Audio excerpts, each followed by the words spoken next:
My wife told me she needed space, but a stranger handed me her wedding ring. That's the line that keeps replaying in my mind, like a song I didn't choose but can't turn off. Even now, months later, I can still see the way her ring glinted in that man's palm, small, warm from his hand, and stripped of every promise it once held. But I'm getting ahead of myself. The day it began wasn't dramatic. No thunderstorm, no slammed doors, no whispered arguments through thin walls. Just a Tuesday. A plain, almost boring Tuesday, the kind you never expect, will divide your life into before and after. I woke up to the scent of coffee she'd already brewed. Mia always woke before me. She said she liked being alone in the quiet, hearing the kettle hiss while the house still felt asleep. I never thought too much about that. We all have our habits. When I came downstairs, she was standing by the window, her mug held in both hands like she was warming them. She was staring out at the yard, or maybe at nothing at all. I remember the way the morning light touched the side of her face. She looked tired. Not the kind of tired that goes away after a long weekend. Something deeper. Something that had settled into her bones. She didn't look at me when she said it. I think I need some space. Just like that. No preamble. No trembling voice. No fight. Her tone was calm. Almost too calm. The kind of calm that comes when a decision has already been made long before the words are spoken. I thought she meant space, as in a walk, or an evening out, or a weekend at her sister's place. Everyone needs some breathing room sometimes. We'd been married 9 years, that's long enough to learn that love isn't always soft and easy. Sometimes it's quiet frustration, sometimes it's mismatched schedules, sometimes it's exhaustion you can't place. So I put a hand on her arm. "Okay," I said softly. "What kind of space?" That's when she finally turned to look at me. Her eyes were red not from crying, but from not sleeping. "I don't know," she whispered. "Just away, away." The words sat between us, sharp and cold. I didn't understand it, not fully, but she wasn't harsh. She wasn't angry. She wasn't blaming me for anything. She just looked defeated. I tried to breathe through the sudden ache in my chest. "Do you want to talk about it?" I asked. She shook her head. "I can't. Not right now." Then she left the kitchen, and by the time I'd poured my own coffee, she'd already packed a small overnight bag. She didn't make the bed. She didn't take her favorite scarf. She didn't kiss me goodbye. She just walked out the front door and left it gently closed behind her, like she didn't want to wake a house that was suddenly too big for one person. I remember standing there in the doorway, barefoot on the chilly hardwood floor, staring at the space she'd just vacated. A space that felt wider than it should have. At the time, I told myself it was temporary. People talk about space all the time. It's normal. Healthy even. But deep down, a part of me felt something slip, something small and fragile, like a thread pulled from a sweater. Still, I went to work. I answered emails. I pretended everything was fine, because that's what you do when you don't know you're standing at the edge of a cliff. Before that day, Mia and I lived what most people would call a simple, comfortable life. We weren't flashy. We weren't perfect. But we fit. She worked part-time at a local floral shop, a little corner store with a bell that jingled when you opened the door. She loved the place, loved the smell of soil and eucalyptus, loved coming home with petals stuck to her clothes like confetti. I worked in IT for a construction company. My days were filled with problem-solving and silent office spaces. Nothing glamorous, but steady, predictable, safe. Our evenings were usually spent quietly cooking together, trading stories about our day, watching whatever show we were half invested in. Mia would curl up on the couch with her knees tucked to her chest. I'd sit beside her, my hand resting on her leg, absent-mindedly tracing circles on her skin. There was a comfort to it, a soft, domestic rhythm that I thought was unshakable. Looking back, maybe that's where I failed. Maybe I mistook quiet for contentment. I didn't see the way she lingered outside on our porch some nights, staring into the dark like she was trying to hear something far away. I didn't notice the books she was reading, memoirs about people who walked away from lives that didn't fit them anymore. I thought she was fine. It's easy to miss the cracks when you're standing too close. The morning she left, the house felt unfamiliar. Her mug was still in the sink. Her jacket still hung on the hook. Her perfume still lingered faintly in the hallway, a soft floral scent that always reminded me of early spring. Everything she owned was still here, except for her and that small overnight bag. For the first 2 days, I texted her. Short messages, gentle ones. Hope you're okay. I'm here whenever you want to talk. Let me know you're safe. She replied only once. I just need time. Time. Space. Away. The words felt like pieces of a puzzle I didn't know how to assemble. But it wasn't until the 3rd day, when a stranger approached me in the parking lot outside the grocery store, that I realized I had been completely wrong about everything. That this wasn't temporary. That her leaving wasn't even the beginning of the story. It was just the first crack before the entire foundation gave way. The man was older, maybe mid-50s, with a gray beard and tired eyes. He walked toward me slowly, like he wasn't sure whether to approach. Then he said my name, my full name, and when I nodded, confused, he exhaled like a man who had been holding something heavy for too long. He reached into his coat pocket, and he placed Mia's wedding ring in my hand. Not a similar ring, not a replica, her ring. Warm, familiar, undeniably hers. I remember staring at it, unable to speak. My throat tightened so hard it hurt. Then the man said 6 words that would unravel everything I thought I knew. She doesn't deserve you, son. Not after this. I froze. What are you talking about? I managed to whisper. He didn't answer.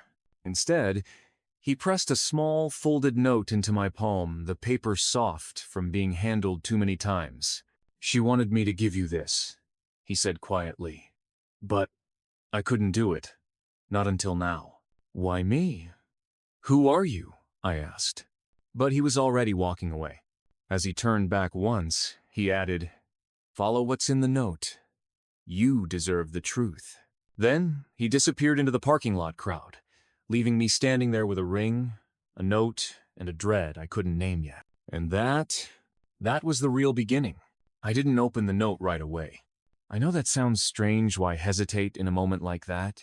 But there's something about holding a truth you're not ready to face.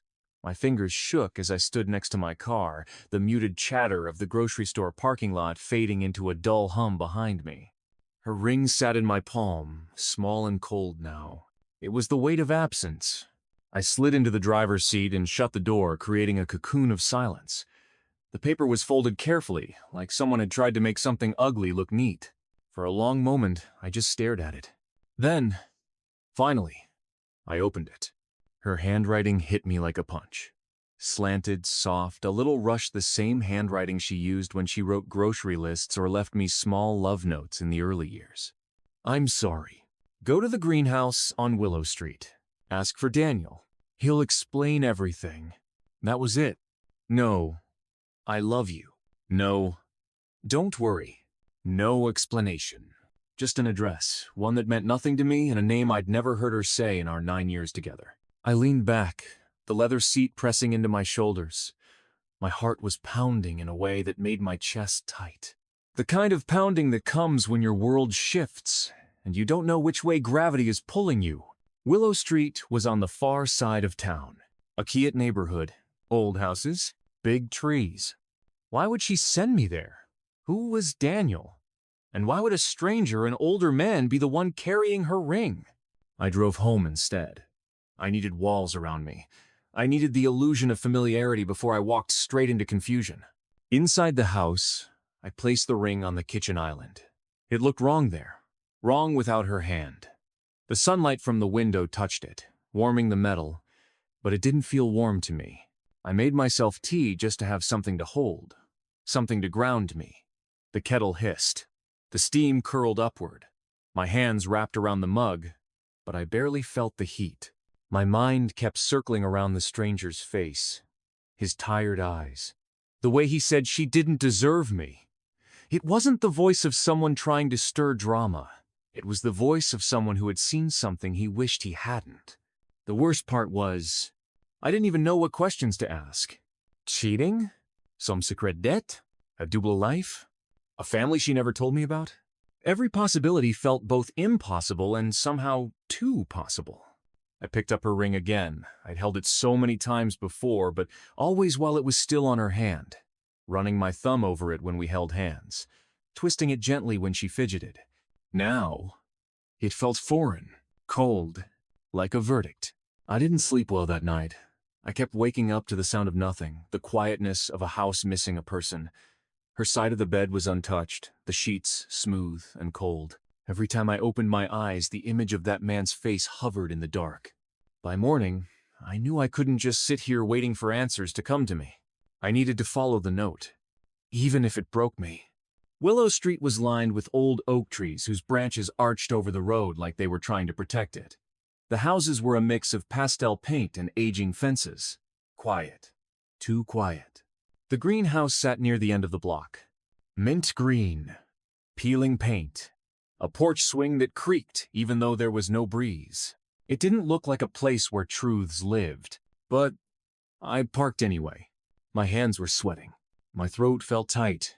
A part of me wanted to turn the engine back on and go home. Pretend I never received the ring. Pretend she was at her sister's, or at a hotel, or anywhere that didn't involve a house I'd never seen. But avoidance is a luxury you can't afford when your reality is falling apart. So I got out of the car. The wood steps groaned as I stepped onto the porch. I knocked. No answer. I waited. Knocked again. Finally, I heard slow footsteps. Then the door opened, just enough for a face to appear, a man in his late 30s, maybe early 40s. Sleepless eyes, a faint stubble. Wary. Yeah? My voice came out rough. I'm looking for Daniel. He stared at me for a moment that felt too long. Who told you to come here? I hesitated, unsure how much to reveal. But something in his expression told me he already knew. My wife, I said quietly. Mia. His jaw tightened. Something in his eyes shifted, like recognition mixed with regret. He opened the door wider. Come in.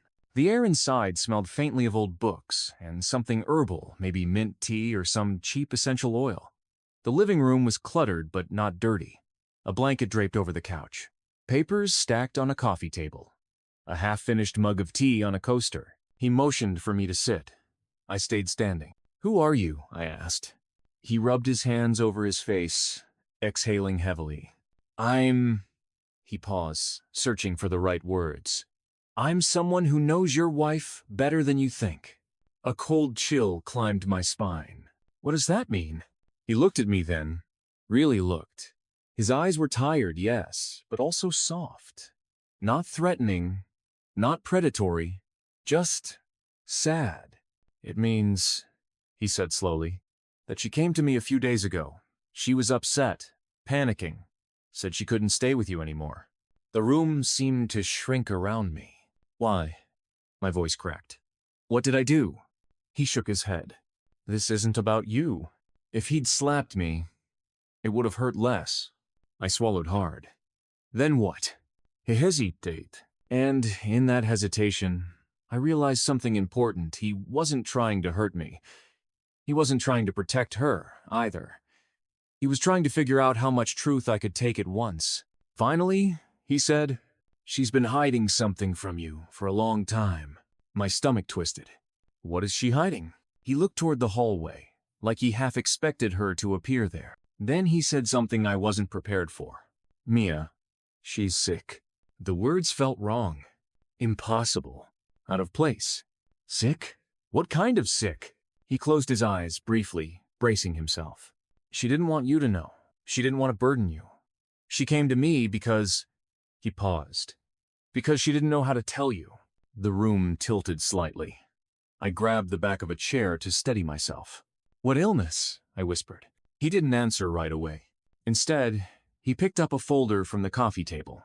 A medical folder. My breath caught in my throat. He held it, but didn't hand it over yet. This is why she left, he said gently. Not because she stopped loving you, but because she thought disappearing would hurt you less than watching her fall apart. My knees felt weak. I stared at the folder, at the man, at the unraveling of every assumption I'd clung to. But before he handed me the folder, he added one more sentence, one that made my blood turn cold. And she didn't tell you the whole truth about who I am. or what I used to be to her. The world seemed to go silent. I felt my heart beat in my throat. "What do you mean?" I said slowly. "What you used to be to her." Daniel didn't flinch. He didn't look away. He just let the question hang in the space between us like a frayed rope. Finally, he spoke. "I wasn't just a friend, and I wasn't just someone she came to for comfort. Before she met you, long before she built the life she has with you, I was her fiancé." The words slammed into me like a physical blow. For a moment, the room blurred around the edges. I was aware of the ticking of a wall clock, faint and relentless. Aware of the subtle mint scent in the air. Aware that my hands were shaking, though I didn't want him to see it. You and her—" I struggled to even finish the sentence. He nodded once. It wasn't a proud nod. It was one of resignation. "We were engaged in our 20s. Didn't work out. She walked away. We never married." He paused. "But she came back to me recently. Not because she wanted to, but because she didn't know where else to go with what she'd learned." "What she learned?" I echoed, my voice hollow. He tapped the folder on the table. Everything seemed to point back to that folder. "She got her diagnosis about a month ago," he said quietly. "And she started spiraling. She didn't want to worry you. She didn't want to put the weight of her decline on your shoulders." I felt anger flare in my chest, not at him, but at the situation. At the idea that she thought I'd rather be ignorant than stand beside her. "She should have told me," I said, voice tight. "I agree. I told her that. But she was afraid. She said you'd sacrifice everything for her, that you'd stop living your life and turn into her caretaker. She didn't want that for you." It was strange, hearing Mia's thoughts from a stranger's mouth. Even stranger from the mouth of a former fiancé. It felt like betrayal, confession, and explanation all stacked on top of each other. "Why did she come to you?" I asked, quieter this time. He rubbed his palms together, looking down. "She said she needed to face the ghosts of her old life before she could figure out what to do with her new one." He shrugged helplessly. I was one of those ghosts. My stomach twisted. "So she went to her ex to—" "What? Find closure?" He gave a sad smile. "Something like that." "And you gave her comfort?" I asked, unable to hide the bitterness in my voice. He met my eyes directly. "No, I gave her honesty," he said. "And I told her to go home to you, to tell you everything. I told her she was making a mistake trying to protect you by disappearing. I didn't know what to believe. Did I trust a man I'd never met more than the woman I'd spent 9 years of my life loving? I don't understand," I admitted. He sighed, then finally extended the folder toward me. "Read it," he said softly. "I think it's the only way any of this makes sense." But my hands didn't move. Fear pinned them down. "What did she tell you?" I asked. "That she couldn't tell me." The question broke something in him. I saw it in the way his shoulders fell, the way he looked older in that moment. "She's scared," he said. "Not just of being sick. She's scared of being a burden. Scared of breaking your heart. And she's scared you'll hate her for hiding it." "I wouldn't," I whispered immediately. Then I paused. "At least I don't think I would've." He nodded. "That's what I told her. But fear is louder than reason when you think you're protecting the person you love." That word love stung. "Do you still love her?" I asked, my voice small, unprepared. He didn't answer right away. Then, quietly, "Not the way you're thinking. That chapter is closed. But I care about her. Deeply. As someone who knew her before either of us understood how fragile life can be." His eyes softened with something I couldn't quite read. Sympathy? Regret? Respect? "And I care about you," he added. "More than you realize." My brow furrowed. "You don't even know me." He shook his head. "I know the kind of man she described. I know the kind of man who kept her laughing for 9 years. I know the man she said she didn't deserve." The echo of that stranger's words in the parking lot hit me again like lightning. "She doesn't deserve you, son.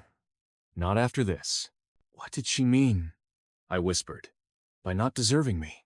Daniel hesitated again. So many hesitations, but eventually he spoke. "She feels she failed you. That she's been pretending to be strong for too long. That she'll drag you down with her. And before you say it, yes, She's wrong. But fear makes people do stupid things. I closed my eyes. The folder in front of me felt like a bomb waiting to go off. What is her diagnosis? I finally asked. He exhaled slowly, as if releasing the weight he'd been carrying for days. Stage 2 lymphoma, he said. The world stopped.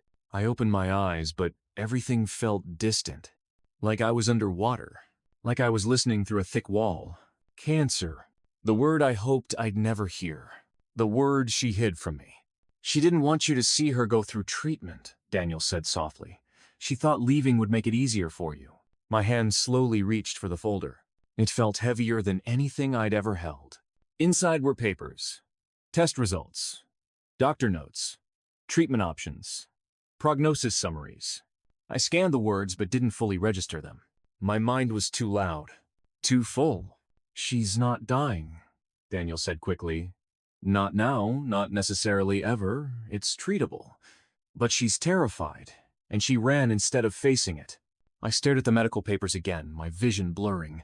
She should have told me, I repeated. He nodded. Yeah, she should have. Something inside me snapped, then not anger, but clarity. A cold, sharp kind of clarity. Where is she? I asked. His eyes shifted. Daniel, where is my wife? He swallowed. She didn't want me to tell you. She said you deserve better than to chase after her. I stepped closer. I'm not asking what she wants right now. I'm asking what's right. Silence. Then, quietly, almost reluctantly, she's staying with someone. Someone who's been helping her process all this. Who? I asked. He hesitated again. Her mother. I froze. Her mother. The woman she hadn't spoken to in 5 years. The one she cut ties with after a bitter fight I was never fully allowed to understand. She went to her? I asked, stunned. He nodded. She said she needed a place to fall apart, and she figured she'd already lived through the worst with her. The room spun. My wife had cancer. She left me. She went back to the mother she swore never to speak to, and she told a stranger her ex-fiancé before she told me. I felt the weight of it all crush down on my chest. Daniel watched me quietly, giving me space to breathe or drown, depending on how you looked at it. After a long silence, he said, "You're stronger than you think, and you deserve answers she was too afraid to give you." I clenched the folder in my hand. "I'm going to her," I said. "I figured you would," he replied. His voice was gentle, but be prepared. She's not the same woman you said goodbye to that morning. I left Daniel's house with the folder tucked under my arm and a storm inside my chest. The air outside felt colder than before, sharper. Maybe it was just me, the way truth can change the temperature of the world around you. Her mother's address wasn't far. I'd been there once, years ago, before everything between them fell apart. I remembered a crooked mailbox, a house that always smelled faintly of cigarette smoke and lavender, mismatched furniture, and the feeling of constant tension floating in the air. Mia had told me stories fragments, really about why she cut ties with her mother. Things about control, manipulation, childhood wounds left untreated. The kind of things she didn't like revisiting. But the fact that she chose this place, this person, over talking to me, that cut deeper than the diagnosis itself. On the drive, I kept glancing at the passenger seat, where her ring lay on top of the folder. The metal caught the winter light in small flashes, accusing flashes. How many lies had been wrapped around that band without me knowing? The car rolled to a stop in front of the small single-story house. Different from what I remembered older, more unkempt. The curtains were drawn, the yard was messy, a wind chime tinkled an uneven melody in the breeze. I sat there for a long moment, hands gripping the steering wheel. This wasn't a confrontation I ever expected to have. Not with her, not like this. Finally, I got out. My footsteps crunched on the gravel path. The sounds felt too loud, like the world had been muted except for me. I knocked. It wasn't a polite knock. It wasn't aggressive either. Just steady. Determined. I heard movement inside shuffling, a chair scraping. Then the door cracked open. Her mother stood there. She looked older, thinner, wearier. Her hair pulled back in a bun, a robe wrapped around her, eyes red-rimmed like she'd either been crying or not sleeping much. "What do you want?" she said, voice guarded. I'm looking for Mia. Her face tightened. We're busy, she said, starting to close the door. I stopped it with my hand. Firm, but not forceful. I'm her husband, I said quietly, and I'm not leaving until I see her. She stared at me for a long moment, a measuring stare, like she was deciding whether I was going to make things worse. Then she sighed through her nose, stepped back, and muttered, Fine. She didn't invite me in so much as she stopped blocking the way. The house smelled the same as years ago, cigarette smoke soaked into the walls, lavender spray that tried and failed to cover it, and something else now, medication. Mia's jacket hung over a chair. Her shoes were by the couch. A half-empty water bottle sat on the coffee table. My chest tightened at the sight of those familiar, ordinary things in a place I never wanted them to be. She's in the back room, her mother said. I walked down the narrow hallway, my fingers brushing the rough wallpaper. I could hear soft coughing from behind a half-closed door. I stopped in front of it, took a breath, then gently pushed it open. She was sitting on the edge of a small bed, her shoulders hunched, hair tied messily. She wore an oversized sweater. I recognized mine, the sleeves pulled down over her hands. She looked up, and the moment her eyes met mine, something in her face collapsed. Not in fear, not in anger, in sorrow. Why are you here? She whispered. My throat tightened. Her voice was thin, fragile. Not the bold, warm voice I fell in love with. I think you know why, I said softly. She looked down, fingers twisting the fabric of the sweater sleeve. You weren't supposed to come. I got your ring, I said. She flinched, physically flinched like I had struck her. I didn't want you to see me like this. I stepped further into the room, closing the door behind me. Mia, I said. Why didn't you tell me? She shook her head, tears already forming. Because you're good, she said. You love too deeply.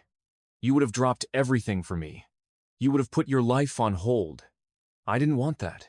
You don't get to choose how I love you, I said, my voice cracking. She pressed her palms to her eyes, shaking. I was terrified, she whispered. I still am. I sat down in the chair across from her, leaving space between us not because I wanted to, but because she looked like she needed it. Daniel told me, I said quietly. Her hands dropped to her lap, her breathing hitched.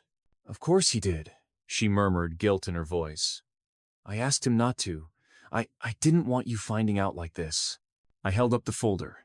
It felt like holding her heartbeat in my hands. You expected me not to follow the trail you left. I hoped you wouldn't, she whispered. I hoped you'd move on. The words hit me like an ice bath. Move on. From her. From us. From our life? How could you think that? She looked up, tears streaking down her cheeks. Because I don't deserve you, she said, echoing those words I'd heard twice already. Not after lying, not after running, not after all the fear. I feel like I've been pretending to be strong for so long, and I didn't want you to see me break. I moved to the edge of the bed. You think strength is never needing help? I asked.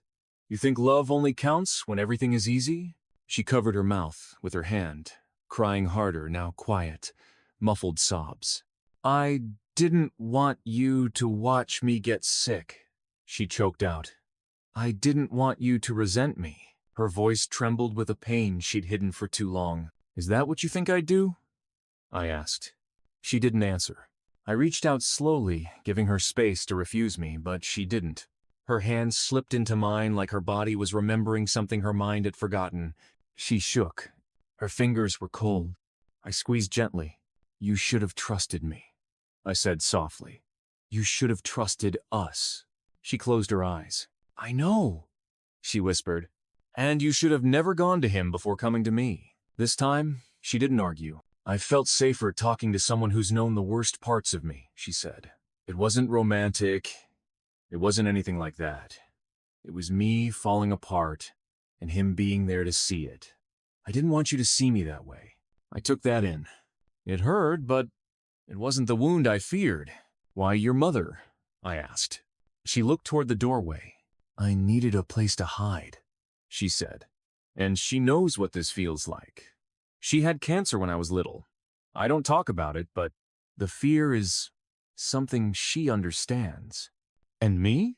I asked, voice breaking. I didn't deserve the truth? You deserve better than this, she said, gesturing weakly at her trembling frame, at the medical bottles on the nightstand, at the fear circling her eyes. I never wanted to be your burden.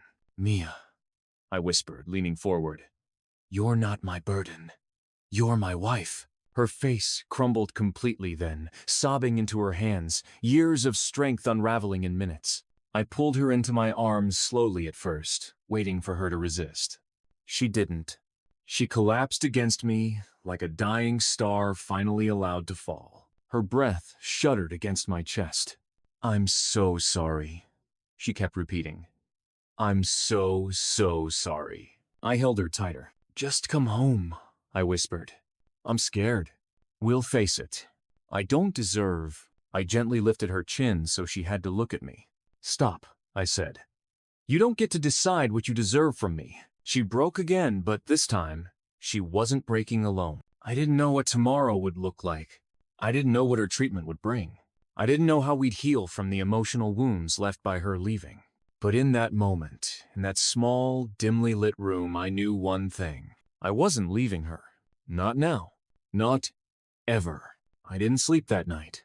I lay on the couch, fully dressed, staring at the ceiling as if the plaster might rearrange itself into answers. Every so often, I'd hear the refrigerator hum or a passing car sweep its headlights along the wall, and each time, I felt like I was waking up inside a life I no longer recognized. At around 4 a.m., I finally sat up. The house felt different. Colder. Like the warmth Laura used to scatter throughout the rooms, her half-folded blankets, her humming in the kitchen, even her perfume had been vacuumed out in a single breath. I looked at the kitchen counter where I'd left her wedding ring in a small glass bowl.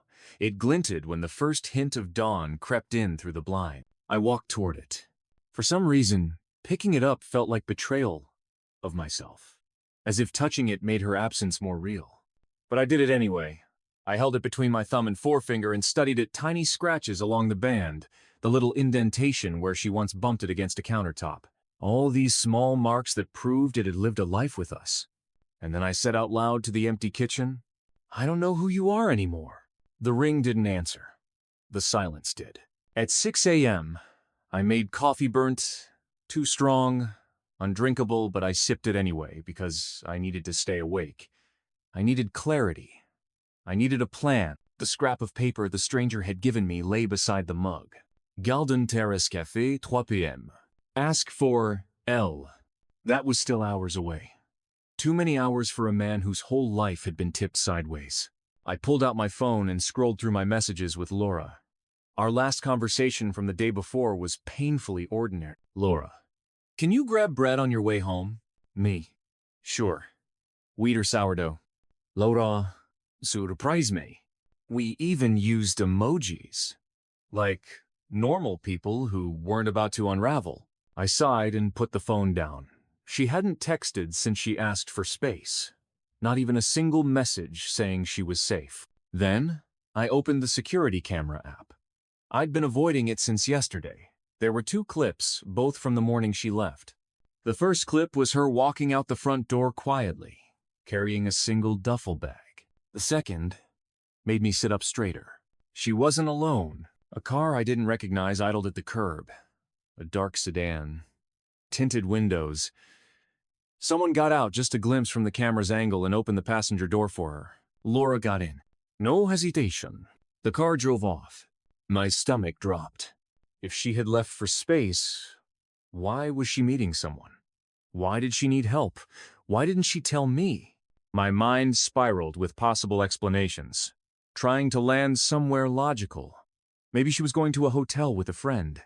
Maybe she needed support. Maybe she didn't want to face me.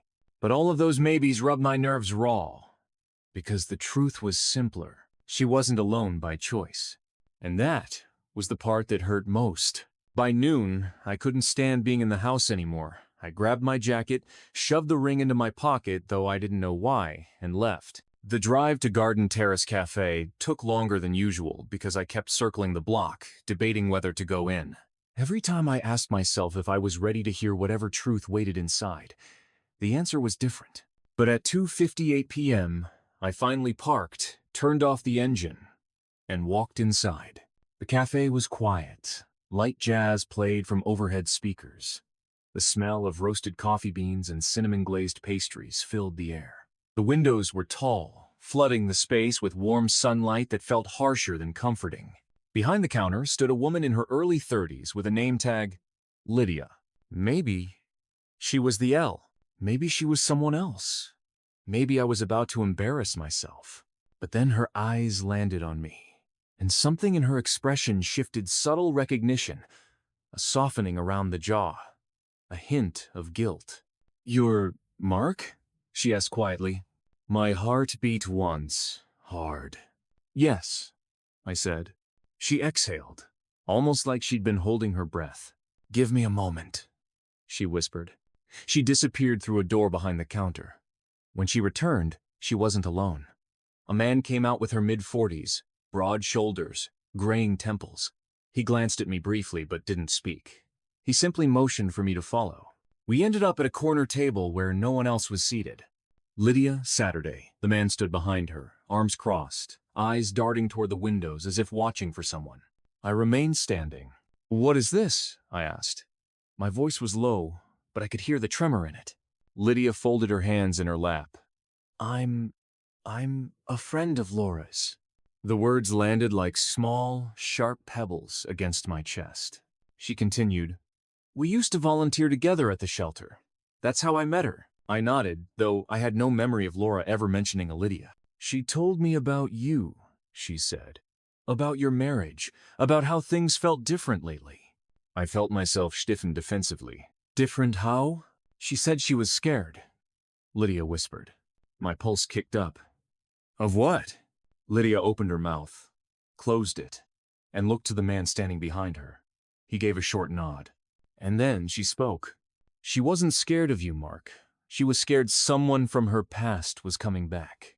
Confusion washed through me like cold water. "My past?" I asked. "No," Lydia said. "Her past." I sat down slowly because my legs suddenly felt unreliable. She looked at me with a mix of sympathy and dread. "There's a man she used to know. Not an ex. Not someone she loved. Someone who hurt her. Years ago." Her fingers interlaced tightly. "He found her again." I stared at her, stunned into silence. "She didn't tell you because she didn't want to drag you into it," Lydia said softly. "She thought she could handle it alone." My hands were cold, my throat dry. "What kind of hurt are we talking about?" I whispered. Lydia hesitated. The man behind her answered instead, his voice quiet and steady, the kind that leaves a person changed. Something cracked inside me, some old framework of understanding that had held my marriage together in my mind. Lydia continued, "She thought leaving was the only way to keep you safe. She thought distancing herself would make him lose interest again.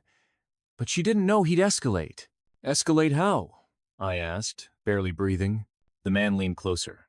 3 days ago, he showed up at her work." A wave of nausea rolled through me. "And yesterday," Lydia whispered, "he tried to follow her home. That's why she left so suddenly." My heart was pounding so violently I could feel it in my fingertips. "Do you know where she is?" I asked. Lydia swallowed. "We got her out of town. Somewhere safe. But she didn't want you involved." That stung, more than I expected. "Why not? I'm her husband." Lydia's voice trembled this time. "Because she didn't want to see you get hurt again." "Again?" I echoed. And then the realization took shape. This wasn't just fear. This was guilt. This was history. This was a woman protecting me from something I didn't even know happened. My voice shook. "What aren't you telling me?" Lydia reached into her bag and pulled out a folded envelope. My name was written on it in Laura's handwriting. I stared at it. "She wanted you to read this," Lydia whispered. "But only if you insisted on the truth." I didn't touch it. Not yet. I breathed in slowly, trying to anchor myself to the ground. "Why did the man outside give me her ring?" I asked. "Why would he say she doesn't deserve me?" Lydia's face tightened. "Because he doesn't know the whole story. He only knows what he saw." "What did he see?" "A woman running," she said simply. Then she lifted her eyes to mine, but not the reason she ran. I picked up the envelope. Mes fingers tremblent. Inside this thin piece of paper was something that had changed the course of my life without my permission. "Read it when you're ready," Lydia said. But I didn't wait.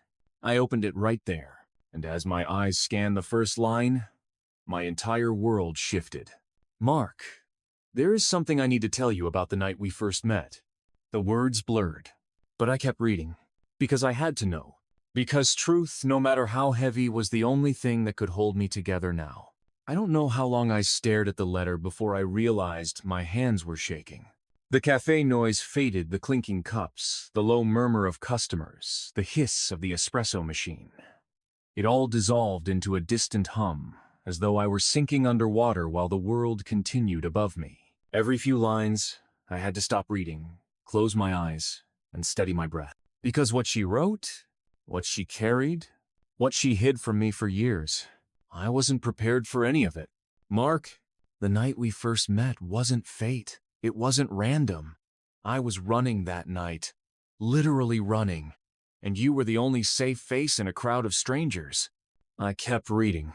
Line after line, Laura confessed that years before we met, she had escaped an abusive situation with a man she once trusted. A man who controlled her, isolated her, hurt her, and made her believe she deserved it. A man who threatened to find her someday when she finally worked up the courage to leave. She didn't tell me because she was ashamed, because she wanted her life with me to be clean, untouched by the darkness she carried. And then the part that scraped my heart raw. When you found me on that street years ago, you smiled at me like I wasn't broken. I didn't want you to ever look at me any other way. That's why I hid everything. When I reached the last page, my eyes burned. I left so you wouldn't have to relive the pain I never allowed you to see. I left because he found me again, and I refused to be the reason someone hurt you. But if you're reading this, it means you insisted. It means you still care. And that's why I'm sorry, Mark. I'm so sorry. Laura. The letter trembled in my grip. Laura had always been gentle. Shy. Careful with her words. I thought she was just soft-spoken by nature. I never realized it came from surviving something she couldn't bear to revisit. And now that past had come back for her.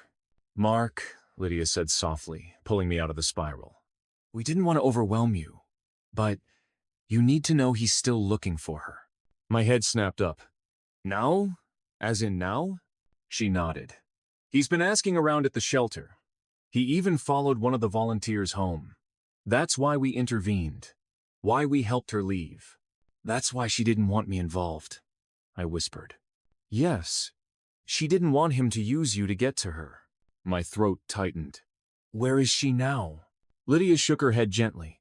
I can't tell you that. Not yet. Not yet, I repeated, my voice hollow. We want to keep everyone safe, she said, including you. Her words should have brought some comfort. Instead, they pressed on my chest like an invisible hand. The man standing behind her finally spoke again. We're working with the police, but we don't want to draw attention too soon. He's unpredictable. I exhaled slowly. So, what am I supposed to do? Just wait? Pretend my wife hasn't disappeared while a stranger stalks her? No, the man said. You don't wait. I looked at him, confused. He leaned down slightly so only I could hear. You prepare. Something shifted in my chest, an unfamiliar blend of fear, anger, and grim determination. I slid Laura's letter into my jacket pocket. Then I stood. I want to help, I said. Lydia's eyes widened slightly, as if she'd hoped I wouldn't say that. Mark, this is dangerous.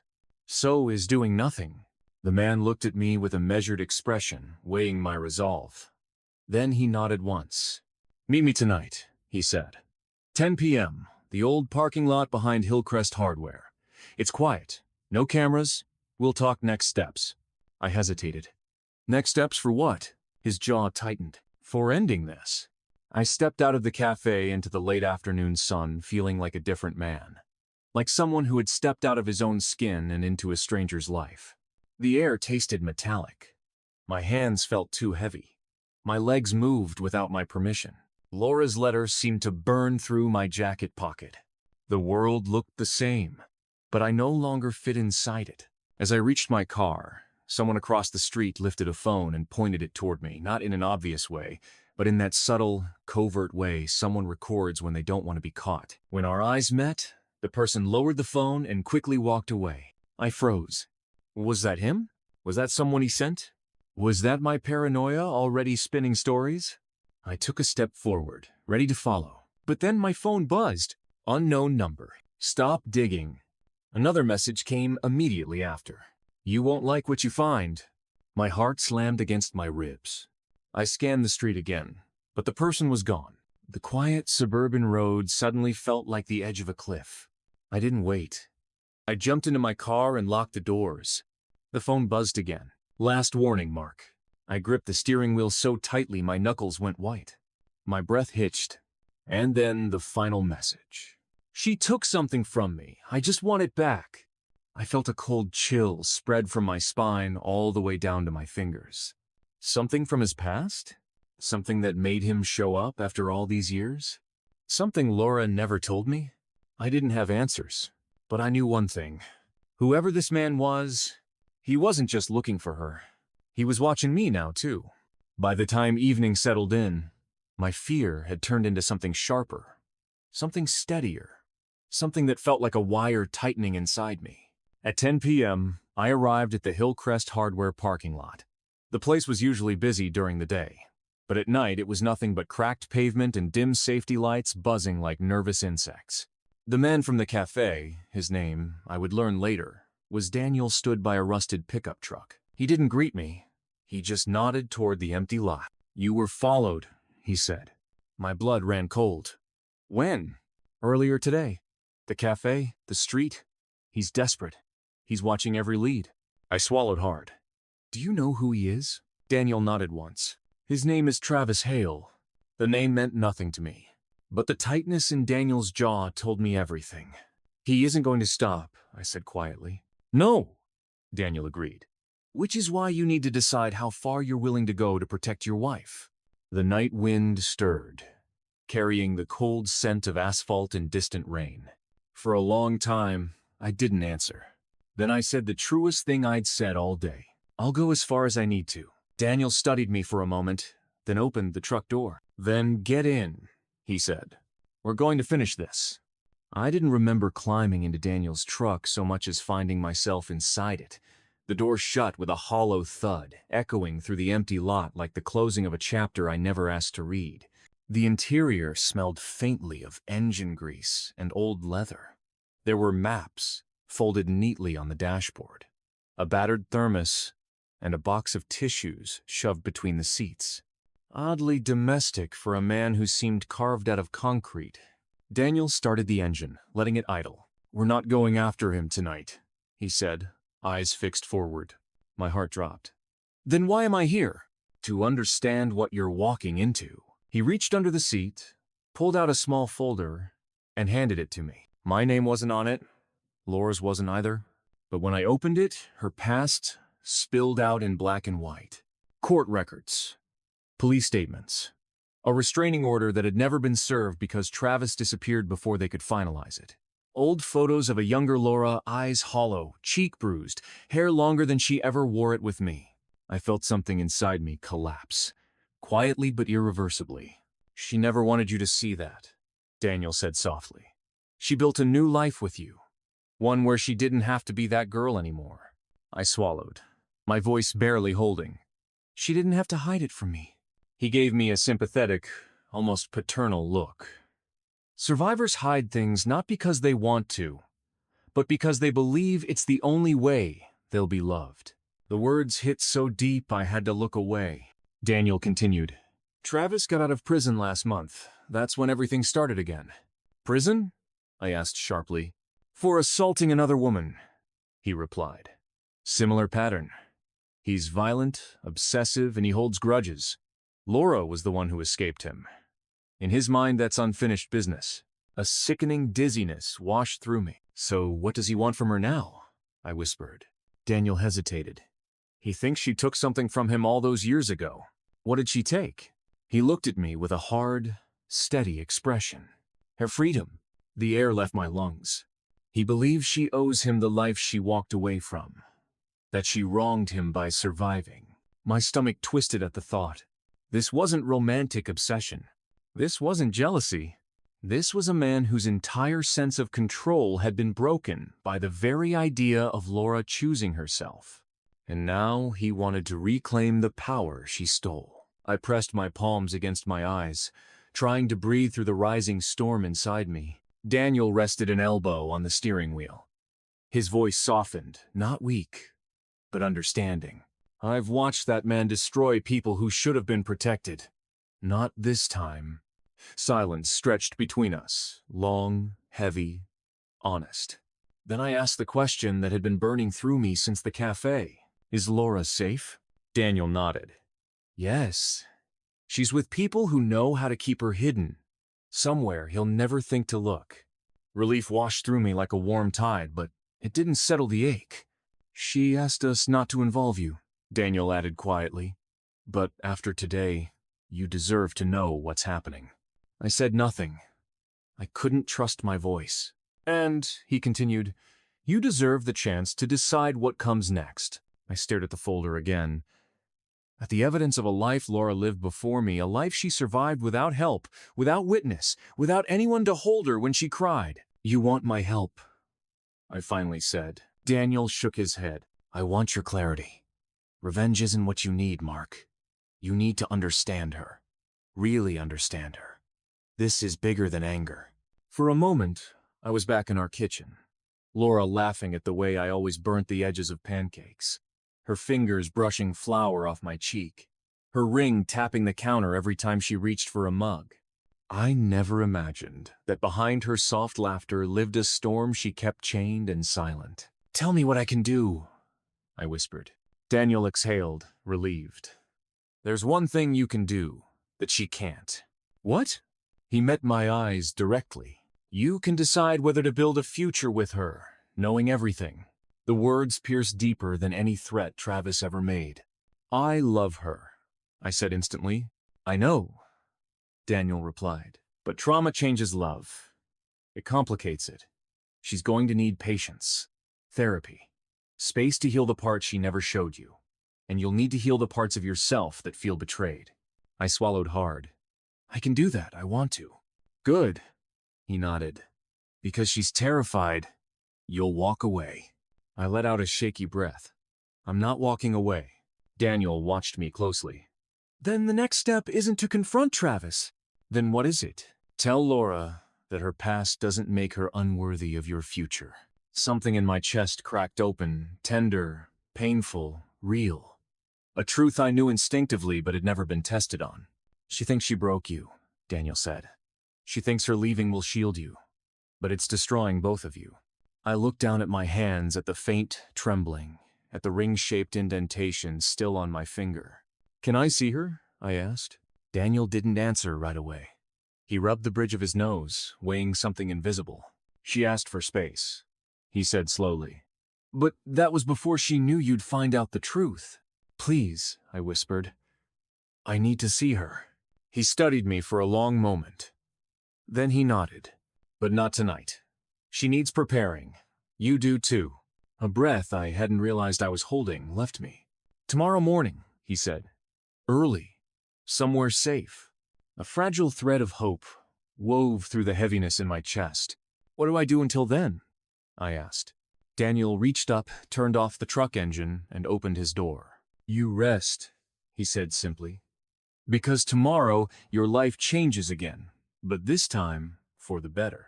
I stepped out into the cool night air. The sky was deep blue, almost black, stars scattered like tiny promises. Before I walked away, Daniel called out to me. Mark, I turned. She loves you, more than you understand. The truth of it struck me with quiet force. And she's about to need you, he added. I nodded, unable to speak. Then I headed to my car. Laura's letter pressed against my heart. For the first time in days, I felt something close to peace. Fragile, uncertain, but real. Tomorrow, I would see my wife again. Tomorrow, I would tell her the words she always deserved. Tomorrow, we would face healing together. I didn't sleep much that night, not because I was afraid of Travis, or because of the messages he sent, or even because of the heaviness of Laura's letter still folded on my nightstand. I couldn't sleep because for the first time since she walked out our front door, there was a flicker of direction, something fragile but real, a path back to her. I lay in the quiet darkness, listening to the distant hum of the refrigerator, the soft tick of the hallway clock, the ghostly absence of her footsteps on the hardwood. Every hour or so, I'd catch myself imagining the moment I'd see her again. Would she cry? Would she apologize? Would she look away, ashamed? Would she even believe that I still wanted her? I had no answers. But by sunrise, my mind had made one thing undeniably clear. Whatever pain she carried, I wasn't going to let her carry it alone anymore. At 7 a.m., my phone buzzed with a message from Daniel. Meet me at the Pine Ridge Community Center. 9 a.m. Come alone.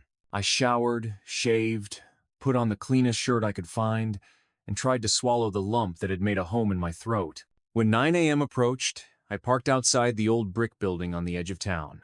It didn't look like much, just a few weathered benches, a faded mural, and a community garden of overgrown tomato vines beside the entrance. But my hands shook on the steering wheel. This was it. When I stepped out of the car, the morning air smelled like dew and sun-warmed soil, heavy with anticipation. Daniel was waiting near the entrance. He didn't smile. He didn't say good morning. He simply nodded, reading the fear and hope on my face as if it were printed on a page. You ready? He asked. I exhaled. As I'll ever be. He gestured for me to follow. We walked through the quiet hallways of the center past a children's art room, a small library, a row of bulletin boards covered in community event flyers. The building was mostly empty at this hour. Peaceful. Soft sunlight filtered in through narrow windows, casting warm, hazy lines across the floor. At the end of the corridor, Daniel stopped in front of a closed door with a frosted glass panel. He turned to me. She's in there, he said gently. She thinks you came to tell her you're done. I didn't correct her. I figured it was your truth to deliver. My heart clenched. Why would she think that? Because that's what trauma teaches people, he said. That love has conditions. That truth destroys. That honesty costs them the people they care about. I nodded shakily. I'm not here to reject her. I know, he said. Now go tell her. He stepped back. I reached for the door. My fingers hovered over the handle, trembling, uncertain, terrified of the moment that would change everything. Then, with a slow breath, I pushed it open. The room was small, bright, and quiet. Sunlight poured in from a single window. A pot of lavender sat on the windowsill, filling the room with a faint floral scent. And there, sitting in a folding chair with her back to the door, hands folded in her lap, was Laura. Her hair was tied back loosely. Her shoulders were slumped. She wore the same sweater she had on the morning she left, but now it looked stretched, worn, like she'd slept in it. She didn't turn right away, but when she did, when her eyes found mine, the world seemed to fall out from under me. She looked smaller than I remembered, fragile in a way that wasn't physical but emotional, like she'd been holding herself together with trembling hands. Mark, she whispered.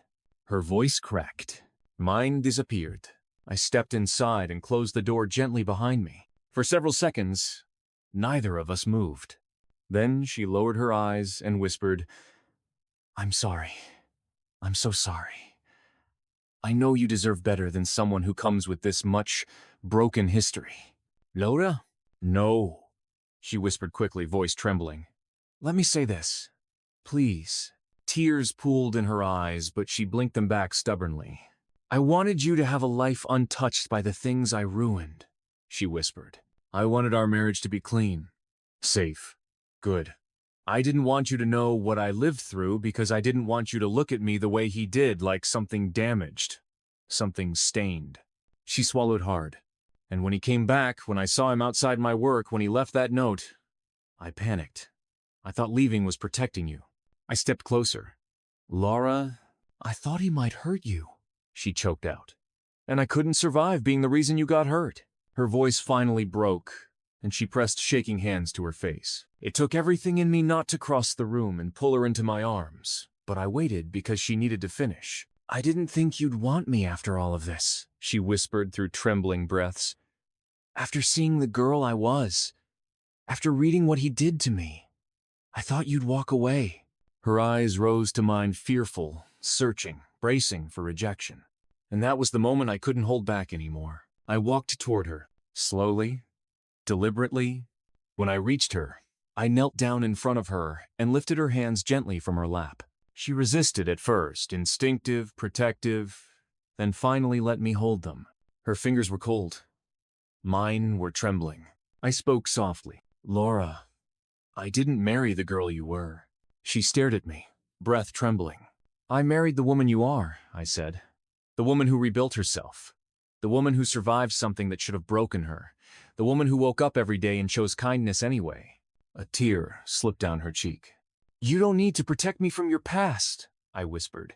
"You don't need to run from me. You don't need to hide pieces of yourself." Her lips parted, but no words came.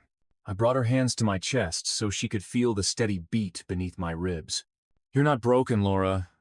You're healing, and healing doesn't scare me." Her shoulders shook once hard, and then the wall she'd been holding up collapsed. She leaned forward and pressed her forehead to mine, crying softly, each breath a release of years of fear and self-protection. I wrapped my arms around her gently, carefully, as if she were something precious and fragile but also stronger than she knew. For the first time since she left, she felt real in my arms again. Real. Warm. Here. After several long minutes, when her breathing steadied, she whispered, "Can we fix this? Can we still be us?" I cupped her face in my hands. "We never stopped being us," I said. "We just forgot how to face the hard things together." Her eyes softened in a way I hadn't seen in weeks. "And, Laura," I added gently, "I want to help you face him, but only if you're ready." Her fingers curled into my shirt.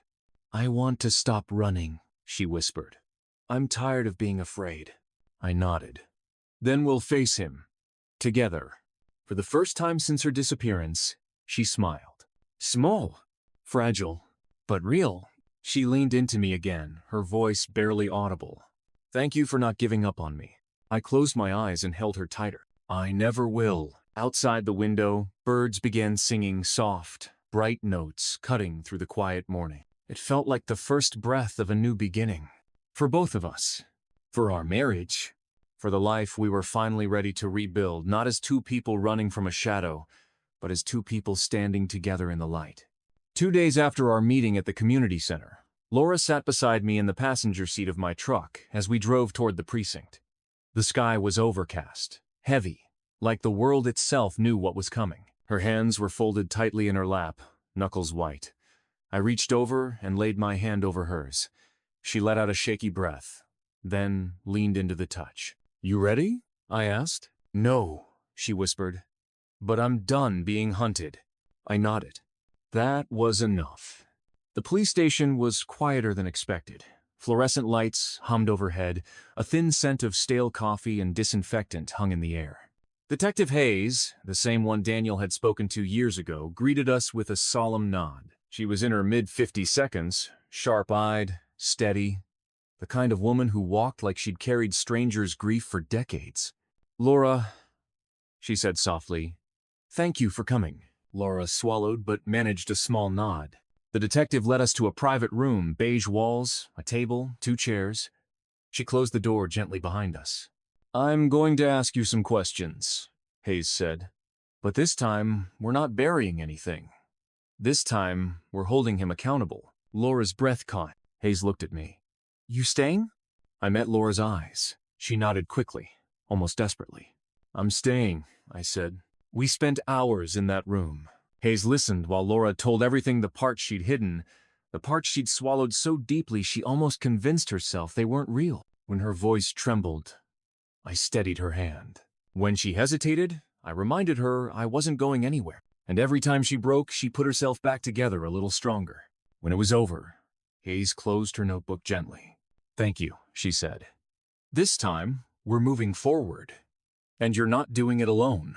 She stood, walked to the door, and added, "We've already located him." Laura stiffened. Hayes continued, "He's at a rental house on Cypress Road. We'll move in the next 48 hours. You won't need to see him. But you need to know, we'll be arresting him for harassment, stalking, and revisiting the original case." Laura exhaled shakily. She wasn't smiling, not yet, but she wasn't trembling anymore. That was enough. But fate doesn't always wait 48 hours.